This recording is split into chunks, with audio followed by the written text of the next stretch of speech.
Hola chicos, ¿cómo están? Espero que estén todos bien, en cuarentena, cumpliendo. Y los que están trabajando, bueno, obviamente con mucho cuidado, respetando siempre las medidas de bioseguridad que ya conocen y sobre todo cuidando a sus seres queridos. En esta clase les traigo el tema de hepatitis, ¿sí? Continuando con el temario de la materia de enfermería del adulto y adulto mayor 2. En este caso tenemos que hablar un poquito de las hepatitis.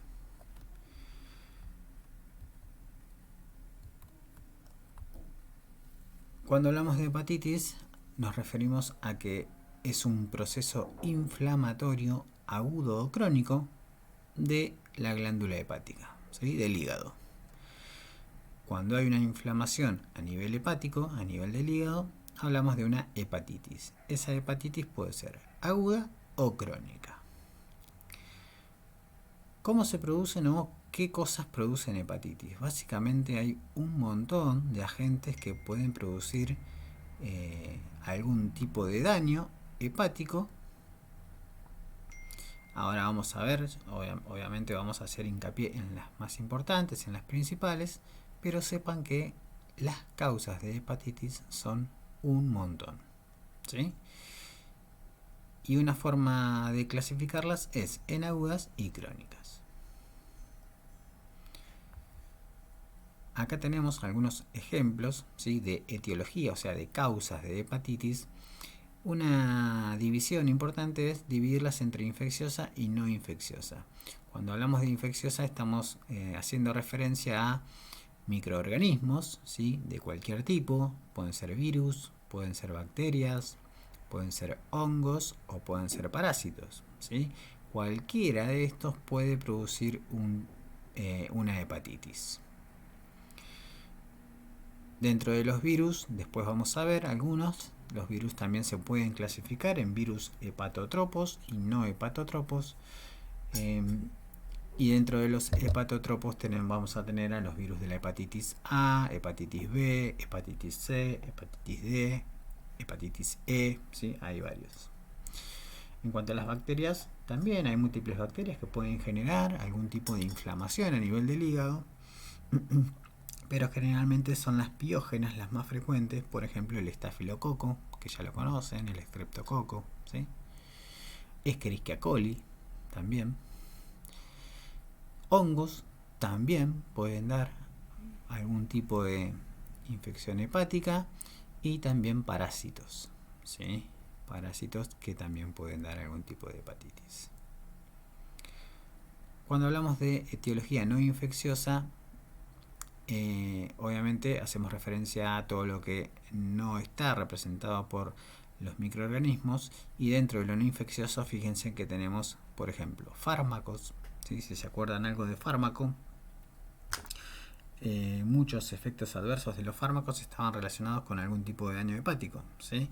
E incluso había muchos fármacos que estaban contraindicados o que no se podían dar cuando los pacientes tenían alguna enfermedad hepática, ¿sí? Recuerden que el hígado era el principal órgano que metabolizaba los fármacos. El alcohol, muy importante en nuestro medio. El alcohol es también una sustancia que genera daño a nivel del hígado y es una causa muy importante, además de hepatitis aguda, de hepatitis crónica, ¿sí? La hepatitis crónica, como saben o como se imaginarán, puede evolucionar hacia la cirrosis hepática, y la cirrosis hepática es un factor de riesgo muy importante para cáncer, ¿sí? Para una neoplasia maligna de hígado. Metales pesados. Hay varios metales pesados que cuando una persona se intoxica con esos metales, dentro de las manifestaciones clínicas de esa intoxicación está la hepatitis, ¿sí? Por ejemplo, el mercurio, por ejemplo, el plomo, ¿sí? La intoxicación con plomo o mercurio puede dar hepatitis. Hepatitis autoinmunes, cuando el propio sistema inmunológico de la persona ataca a las células hepáticas, las reconoce como agentes extraños, no las reconoce como propias y genera una respuesta inmunológica que las destruye. Enfermedades metabólicas, varias, ¿sí? Dentro de estas, por ejemplo, tenemos la enfermedad de Wilson, bastante frecuente, que tiene que ver también con... Perdón, que me voy a tomar un mate. Con el cobre, ¿sí? la acumulación de cobre en el hígado, o la hemocromatosis, que es la acumulación de hierro en el hígado, ¿sí? Son alteraciones metabólicas de esas sustancias que lo que hacen es acumularse en el hígado y generan una respuesta inflamatoria. Enfermedades cardíacas como la insuficiencia cardíaca. Recuerden que en el paciente con insuficiencia cardíaca, el corazón que no podía bombear la sangre, lo que se generaba era una congestión, ¿sí? Aumentaba la presión de la sangre a nivel de... iba para atrás del corazón, recuerden. Si nos vamos del lado derecho del corazón, teníamos ventrículo derecho, aurícula derecha, vena cava superior, vena cava inferior, vena cava inferior, ¿sí? Que venía de parte del abdomen, y ahí teníamos al hígado, ¿sí? Cuando se congestiona a nivel de la vena cava inferior, también se congestiona el hígado, ¿sí? El hígado aumenta de tamaño, entra a funcionar de manera errónea y obviamente se genera inflamación y daño de las células hepáticas. Obviamente tumores a nivel del hígado y tumores que no son a nivel del hígado, ¿sí? La neoplasia más frecuente a nivel del hígado no es el cáncer de hígado, sino una metástasis que se origina en un cáncer en otra zona del cuerpo. Principalmente de colon, ¿sí? El cáncer de colon, cáncer de pulmón, hay varios, cáncer ginecológico en la mujer, ¿sí? Tipos de cáncer que dan metástasis a nivel del hígado. En cuanto a las hepatitis infecciosas, como dijimos, teníamos a los virus hepatotrofos y no hepatotrofos. Dentro de los hepatotrofos les dije que teníamos el virus de la hepatitis A, el virus de la hepatitis B, el virus de la hepatitis C, el virus de la hepatitis D, el virus de la hepatitis E, el virus de la hepatitis F. Hay otros, pero bueno, estos son los más comunes. Luego teníamos a los no hepatotrofos. Y dentro de los no hepatotrofos tenemos al virus de Epstein-Barr, ¿sí? B larga, quiere decir virus de Epstein-Barr, que es el virus que produce la mononucleosis infecciosa. Seguramente la conocen a la mononucleosis. Bueno, la mononucleosis es una enfermedad viral y el virus que produce esa enfermedad es el virus de Epstein-Barr. Luego tenemos al citomegalovirus, CMV, citomegalovirus, al virus herpes simple, al virus varicela zoster, al virus de la inmunodeficiencia humana, ¿sí? Y muchos otros más. Dentro de las bacterias, bueno, ya les nombré, el estreptococo, el estafilococo y algunos enterococos. Dentro de los parásitos tenemos varios también: entamoeba histolítica, fasciola hepática, tripanosomas, que es el causante del Chagas, leishmania, la leishmaniasis, Ascaris lumbricoides, que da la ascaridiasis, equinococo granulosus, que da la equinococosis, el paludismo, etc. ¿Sí? Fíjense que hay muchos parásitos también que pueden afectar al hígado. Y hongos. Hongos, obviamente, cuando hablamos de infecciones por hongos, nos referimos a infecciones profundas, porque luego tenemos las infecciones que son causadas por hongos, pero son superficiales, infecciones de la piel y partes blandas, ¿sí? Piel y anejos, ¿sí? Las micosis, la micosis, el famoso pie de atleta, la onicomicosis, que es la afectación de la uña por un hongo, pero acá hacemos referencia a hongos que causan infecciones profundas, infecciones en órganos internos, ¿sí? Los más importantes: histoplasmosis, criptococosis, coccidiomicosis, candidiosis, blastomicosis y esporotricosis. Obviamente es muy rara la hepatitis que es causada por algún tipo de hongo y se da más frecuentemente en personas inmunocomprometidas, ¿sí? En pacientes que están, por ejemplo, que tienen una enfermedad inmunocompetente, que les genera una inmunodeficiencia, o que están en tratamiento por ejemplo, que están en tratamiento por alguna neoplasia, que están con tratamientos con inmunosupresores, ¿sí? Esas personas obviamente tienen más riesgo de sufrir algún tipo de infección por algún hongo a nivel interno o profundo. Entonces, hepatitis virales, virus hepatotrofos, A, B, C, D, E, virus no hepatotrofos, citomegalovirus, virus de Epstein-Barr, virus de la inmunodeficiencia humana, el virus varicela zoster y el virus del herpes simple. Algunos ejemplos, ¿no? Obviamente hay muchos más. Vamos a pasar a describir cada uno de estos virus hepatotrofos, ¿sí? Y vamos a comenzar por el virus de la hepatitis A. Obviamente no es importante, no es necesario que ustedes conozcan a qué familia pertenece el virus o qué género de virus es, ¿sí? Esto lo pongo a modo de referencia porque obviamente cada virus pertenece a una familia distinta. Hoy en día, como sabrán, está muy de moda el tema del coronavirus. Entonces les puse esto para que sepan que coronavirus hay muchos, ¿sí? No es el primero ni el único que va a aparecer. Hay otros coronavirus, ¿sí? Pero son distintos. Pertenecen a la familia coronavirus, pero son distintos virus.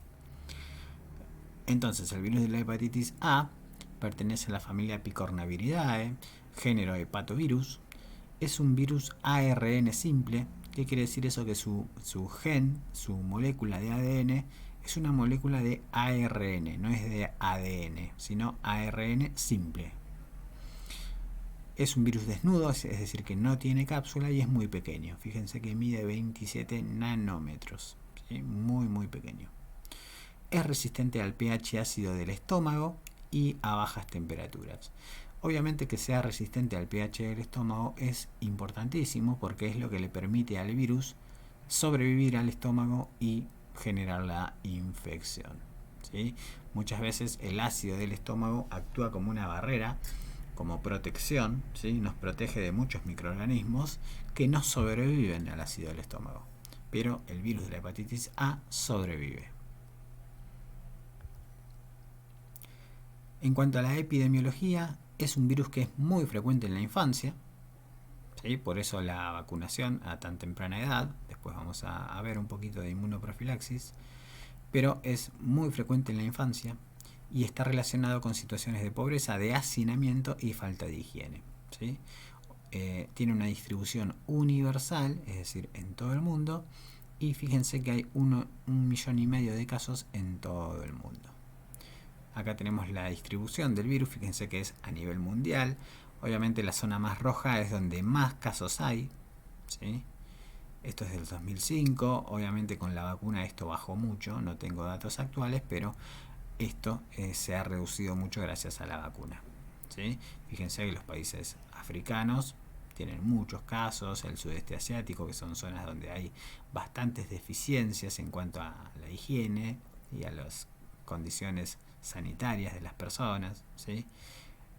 Y es muy bajo obviamente en los extremos, primero porque hay un desarrollo en Europa, en Estados Unidos, Canadá, primero porque el desarrollo es mucho mayor, ¿sí? Las condiciones sanitarias son mucho mejores y porque obviamente las condiciones climáticas no favorecen que se desarrolle el virus. ¿Cómo se transmite el virus de la hepatitis A? Tiene una transmisión que es fecal-oral, ¿sí? A través de elementos contaminados con heces que tienen el virus y entra por vía oral. Principales vehículos o sustancias que vehiculizan el virus son el agua y alimentos contaminados. También se puede transmitir de persona a persona en guarderías y jardines maternales. Seguramente han escuchado. Cuando hay un caso de hepatitis A en alguna institución, en algún jardín o escuela, lo que se hace es, se cierra y el jardín se cierra por un par de días o un día, y lo que se hace en ese caso es se desinfecta todo el establecimiento, ¿sí? Como medida de seguridad. Percutánea es raro, ¿sí? Es muy raro que se transmita por vía percutánea, y el periodo de transmisibilidad es desde 15 días antes de la aparición de los síntomas hasta 15 días después de la aparición de la ictericia.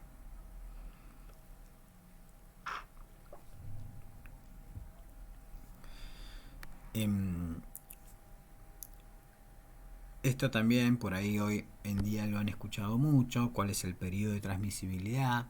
¿Sí? Las personas que son asintomáticas también contagian, ¿sí? Fíjense, 15 días antes de que aparezcan los síntomas, la persona ya está contagiando, ¿sí?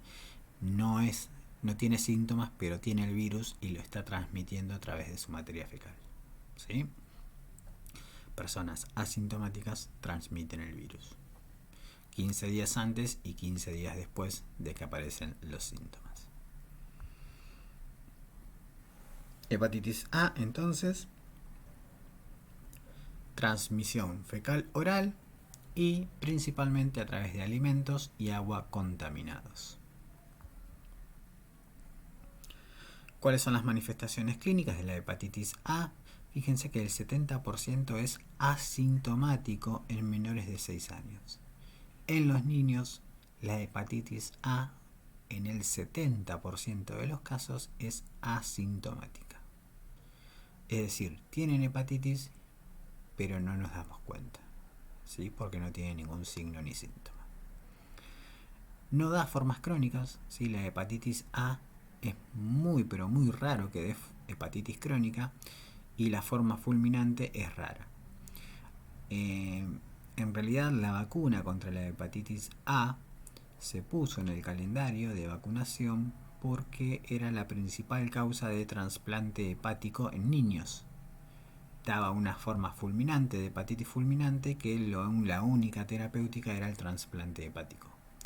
Gracias a la vacuna eso cambió rotundamente.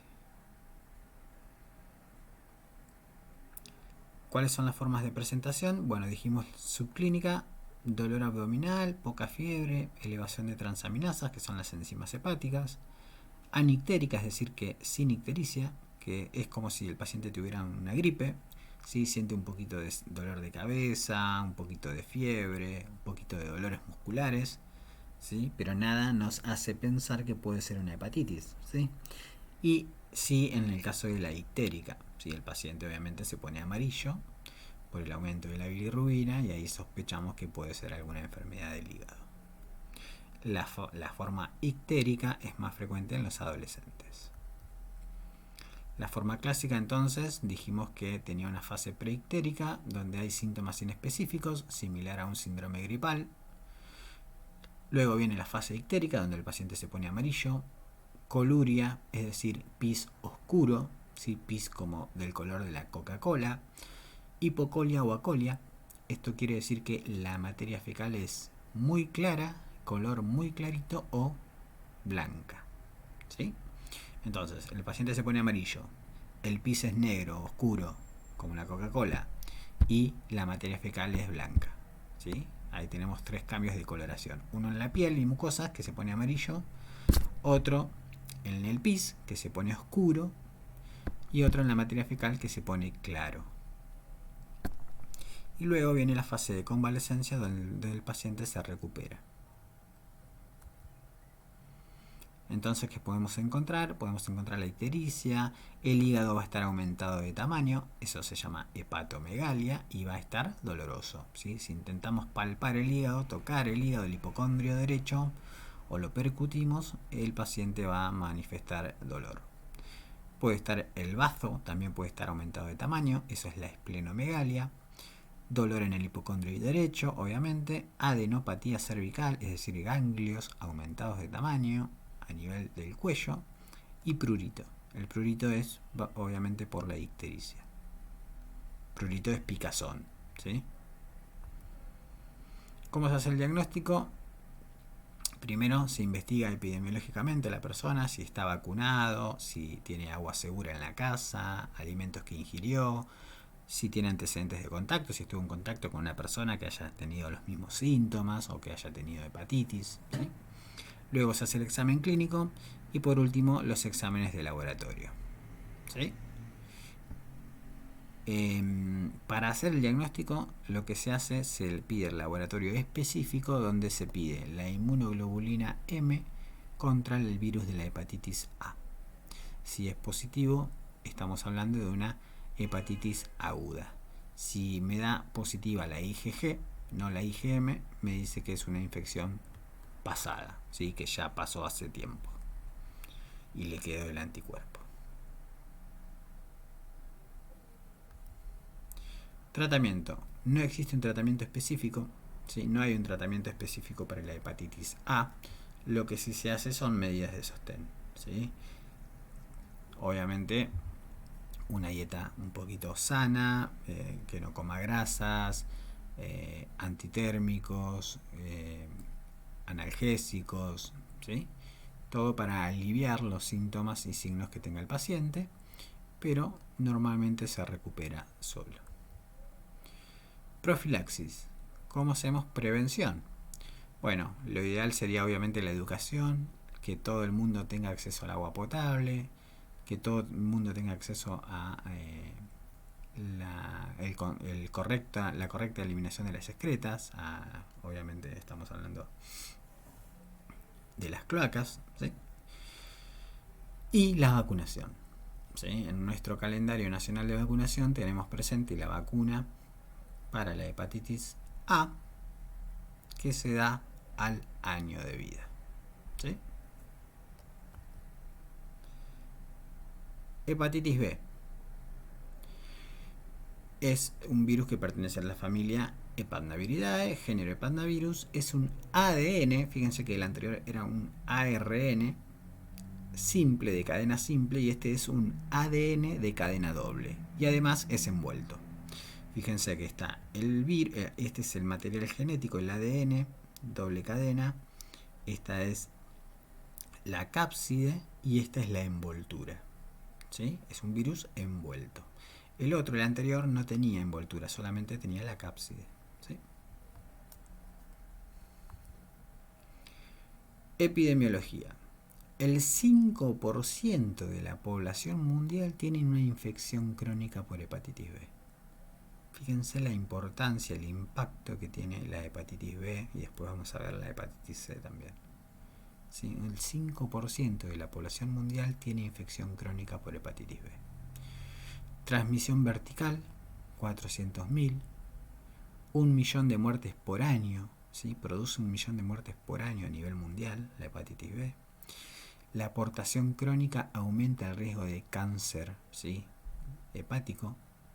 Y en Argentina la prevalencia es menor al 2%. ¿Sí? Menos del 2% de la población tiene hepatitis B.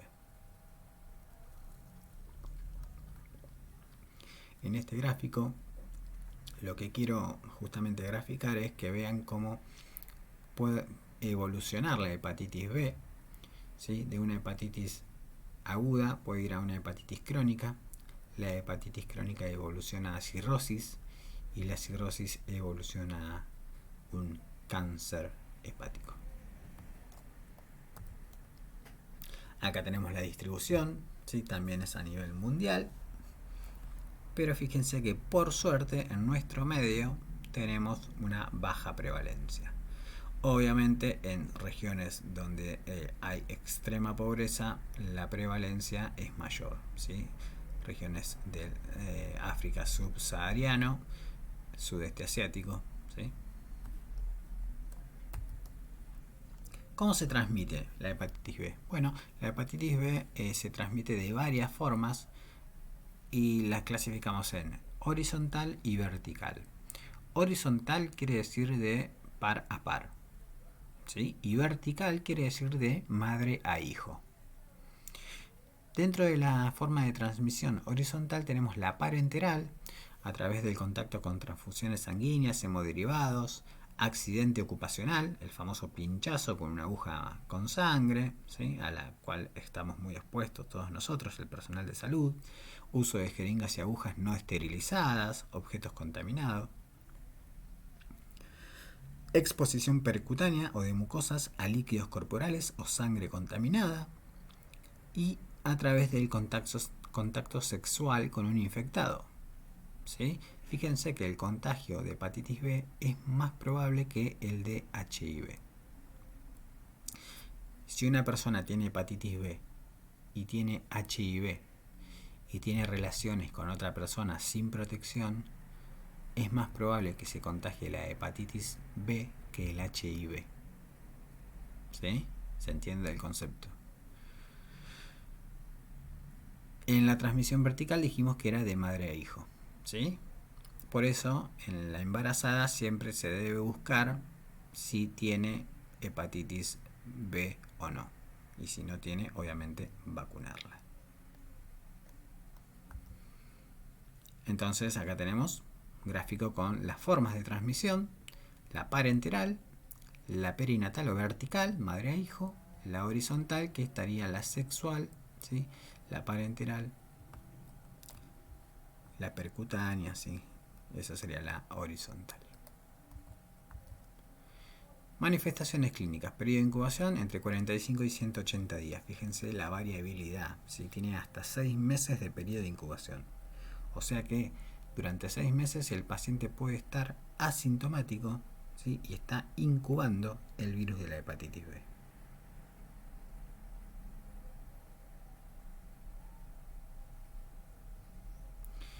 La infección aguda generalmente es asintomática en el 75-80% y sintomática en el 25%.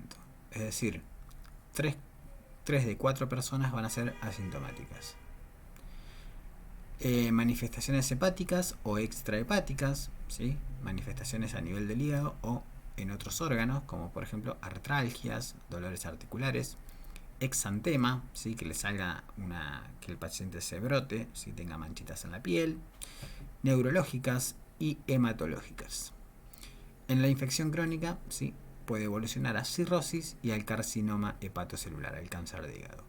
Y en un 1% puede dar una hepatitis fulminante. ¿Cómo se hace el diagnóstico? Lo mismo que en la hepatitis A. Obviamente siempre se investiga cuáles son los contactos del paciente, si tuvo alguna situación de riesgo, si estuvo expuesto, ¿sí?, a un paciente que, por ejemplo, ustedes como personal de salud, si se pinchan con una aguja que utilizaron en un paciente, obviamente van a investigar si ese paciente está o no infectado con hepatitis B, obviamente con hepatitis C, con HIV, con otras enfermedades, ¿sí? Pero bueno, lo ideal es buscar la fuente de contagio.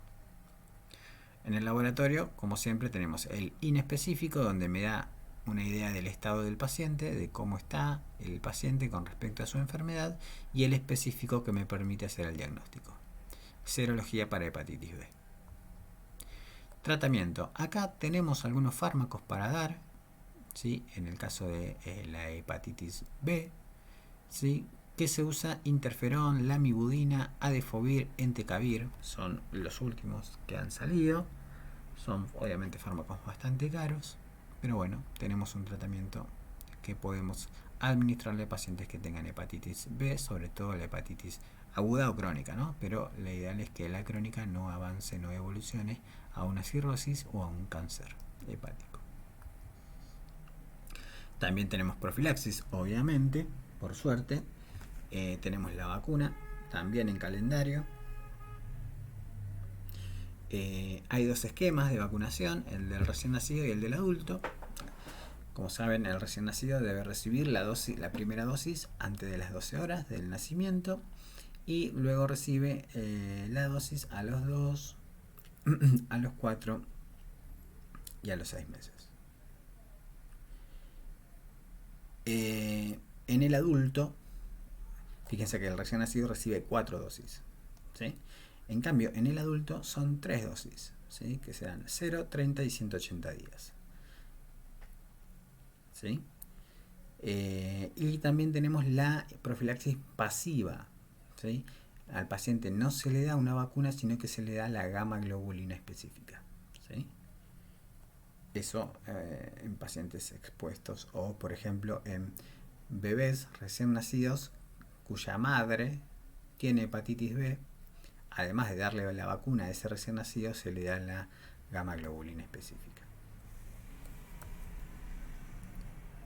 Hepatitis C, otro tipo de virus, ¿sí? Pertenece a la familia Flaviviridae.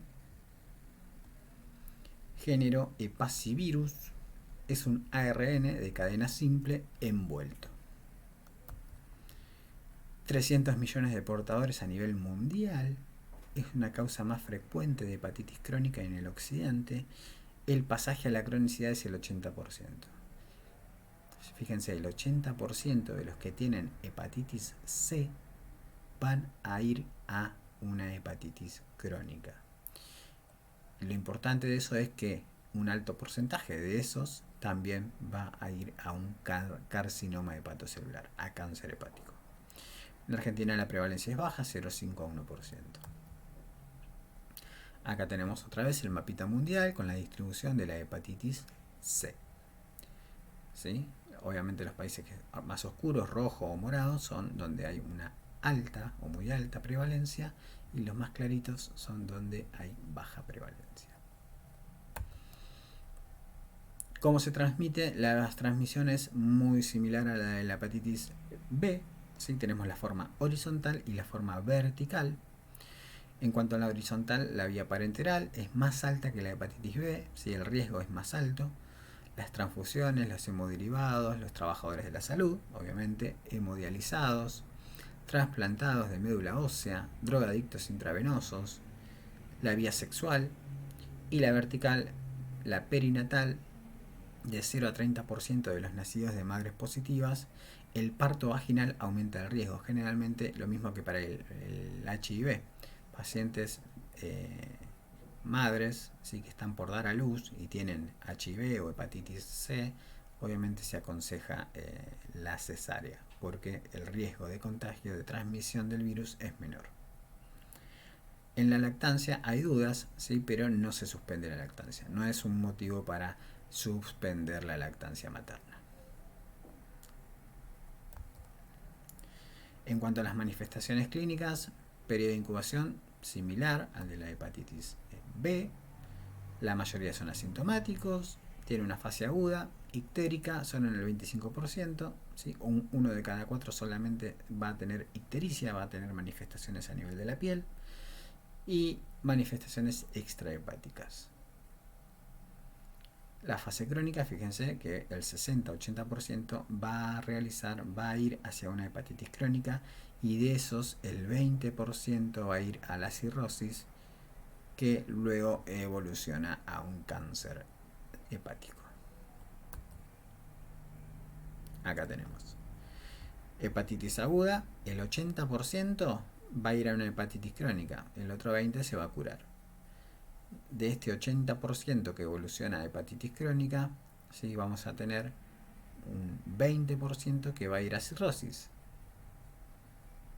Y luego de la cirrosis o de la fibrosis tenemos 2 a 6% al año que va a evolucionar a cáncer de hígado.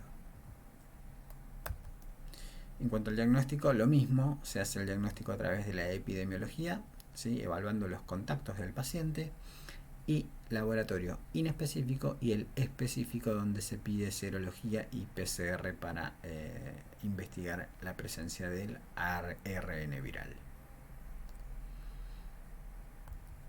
Tratamiento, también tenemos un tratamiento que es el interferón más la ribavirina. Y dato particular y que lo diferencia del resto es que en este caso, ¿sí? No tenemos ninguna vacuna disponible, no tenemos inmunoprofilaxis, ¿sí? No hay vacuna para la hepatitis C.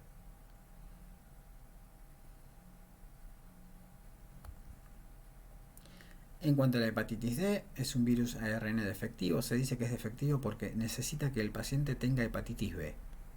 Si el paciente no tiene hepatitis B, no puede tener hepatitis D. Es decir, que un paciente con hepatitis B puede contagiarse de hepatitis D, o la otra posibilidad es que adquiera los dos virus juntos, ¿sí? Está muy relacionado con usuarios de drogas intravenosas y generalmente da brotes epidémicos y formas fulminantes, ¿sí? La coinfección de hepatitis B y hepatitis D da hepatitis, puede dar un alto porcentaje de esos pacientes puede desarrollar una hepatitis fulminante.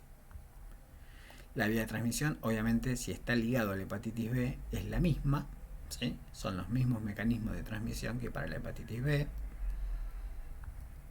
Manifestaciones clínicas son también bastante parecidas, pero obviamente como da una hepatitis bastante más grave, ¿sí?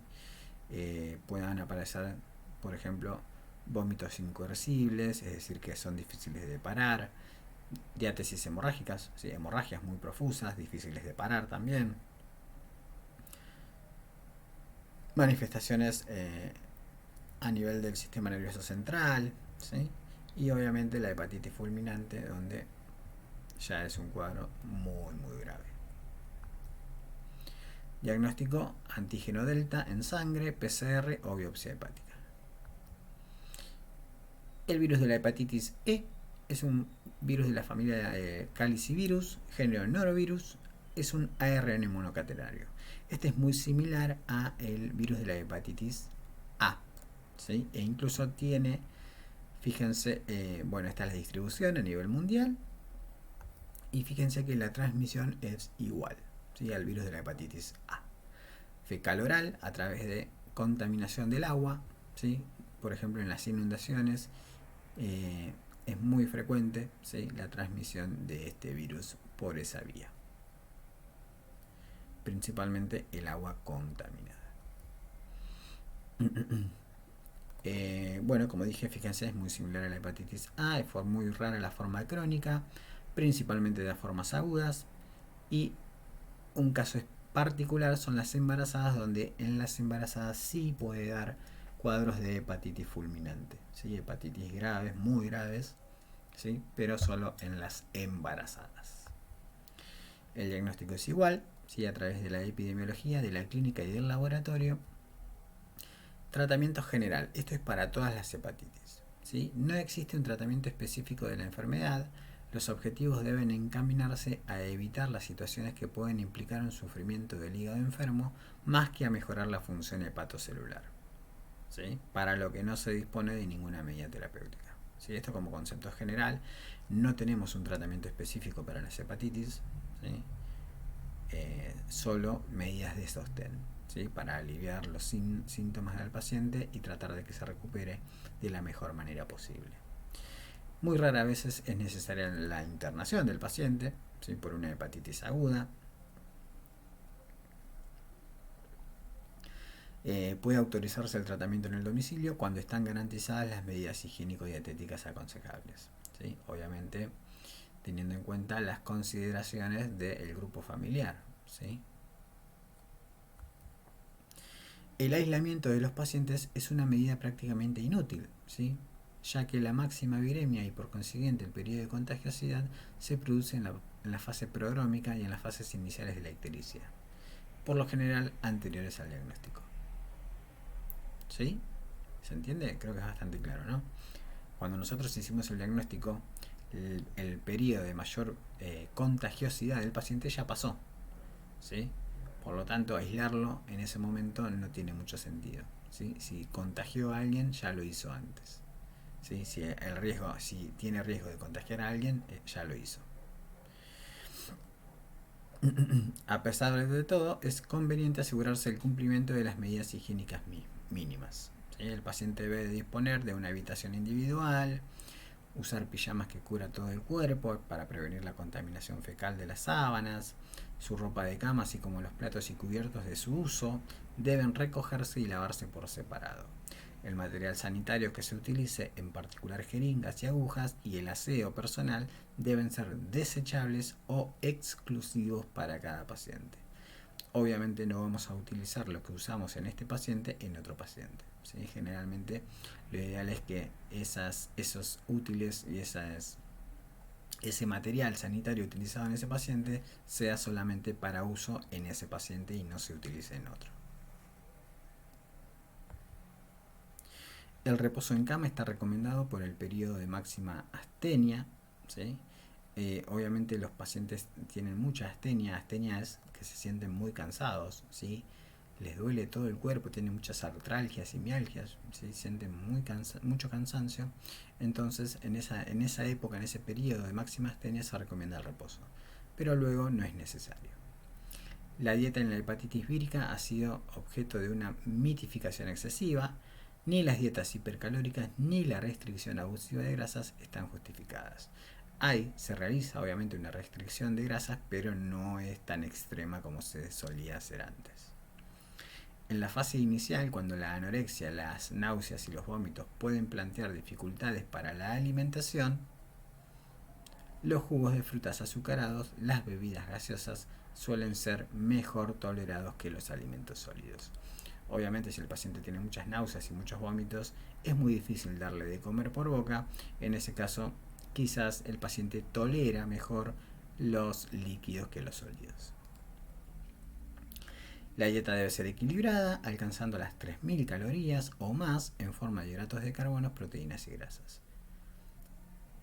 Estas no son perjudiciales con respecto a las grasas para el hígado, aunque ciertos pacientes con poco apetito presentan náuseas y diarreas después de su ingesta, sobre todo si son de origen animal. En estos casos, el mismo paciente debe regular la composición de la dieta evitando los alimentos que no tolere. Muchas veces el paciente mismo te dice, no, esto no lo tolero, me cae mal, ¿sí? Entonces uno tiene que prestar atención a eso y más o menos ir guiando la dieta a partir de, obviamente, de lo que está escrito sobre esto y también de lo que nos va refiriendo el paciente, ¿sí? ¿Se acuerdan cuando vimos dietoterapia? Que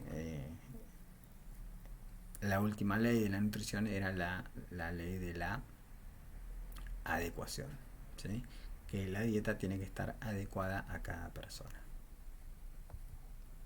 La abstinencia de alcohol debe mantenerse por lo menos 6 meses después de la curación clínica de la enfermedad, ¿sí? Para evitar problemas a nivel del hígado. En la fase inicial de la enfermedad podrán administrarse hipnóticos de eliminación rápida en caso de insomnio ocasionado por el reposo y la inactividad diurna. Antieméticos si las náuseas y los vómitos impiden una alimentación oral, así como laxantes suaves si el estreñimiento constituye un problema. Fíjense que todas las medidas están destinadas a tratar de que el paciente se sienta un poco mejor, ¿sí? Aliviar los síntomas que tenga el paciente. Pero ninguna de estas medidas está destinada a la curación de la enfermedad, ¿sí? ¿Por qué? Porque no tenemos ninguna medida justamente que sea que haya demostrado, ¿sí?, que favorezca la curación de la enfermedad, ¿sí? Son todas medidas de sostén para aliviar los síntomas del paciente. Los extractos hepáticos y otros hepatoprotectores no han demostrado de forma objetiva su posible eficacia. La famosa hepatalgina, ¿sí? Si alguno la consume, no está demostrada la eficacia, ¿sí? Para la hepatitis, no estamos hablando. Al igual que las vitaminas, pueden administrarse como placebo a los pacientes que no sean capaces de comprender que ciertas enfermedades curan igual con medicación que sin ella. ¿Sí? El efecto placebo, ¿se acuerdan? Cuando le damos algo al paciente que sabemos nosotros que no le va a mejorar, no le hace nada, no tiene ningún efecto sobre su enfermedad, pero el paciente, como tiene la creencia de que sí le va a mejorar, le damos eso y el paciente dice que se siente mejor. Eso se llama efecto placebo, ¿sí? No es por un efecto del fármaco, sino por un efecto más que nada psicológico del paciente, ¿sí? Cuando hay mucho prurito, mucha picazón en la forma colestásica, es decir, cuando hay ictericia, sí se puede combatir el prurito con la colestiramina. ¿Sí? La colestiramina es una resina de intercambio que lo que hace es favorecer la eliminación de sales biliares. Los corticoides sí tienen la propiedad de disminuir la bilirrubinemia y la tasa de transaminasas séricas. Asimismo, favorecen la recuperación del apetito y la desaparición de la astenia. De todas maneras, no influyen sobre la extensión de la necrosis celular ni sobre la regeneración hepatocitaria. No acortan la duración de la enfermedad ni previenen el riesgo de evolución a la cronicidad. ¿Sí? Lo mismo, fíjense, damos un corticoide y lo que estamos haciendo es aliviar un poco algún que otro síntoma del paciente, pero no tiene ninguna influencia sobre la evolución de la enfermedad. ¿Sí? Fíjense que todo gira en torno a lo mismo. Todo lo que hagamos va a ser para lograr un mayor alivio del paciente, pero no vamos a modificar la evolución de la enfermedad.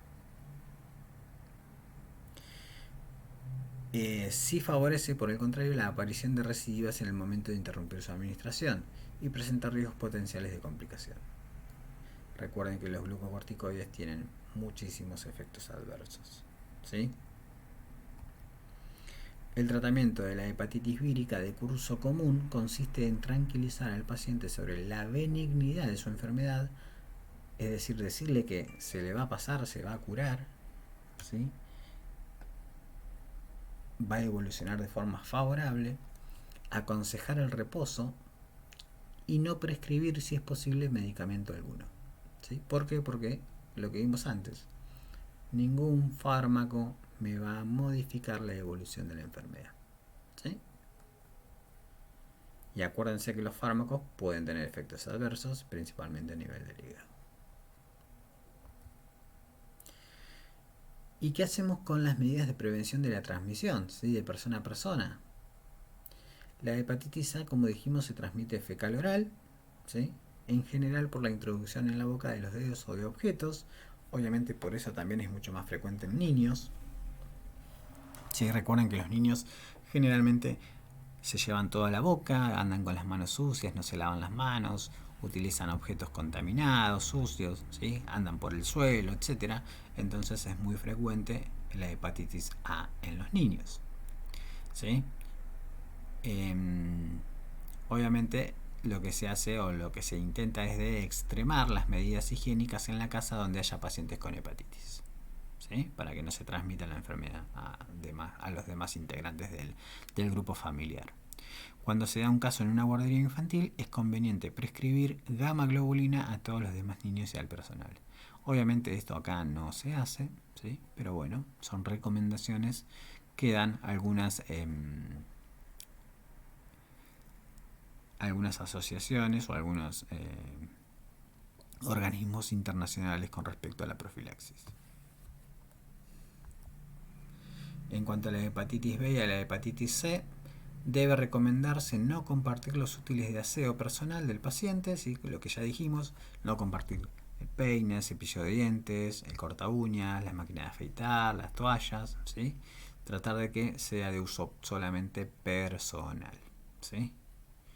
Además, considerando que el virus de la hepatitis B se ha detectado en la saliva, el semen y el flujo menstrual, debe recomendarse al paciente que se abstenga de mantener contactos que pueden facilitar la difusión del virus.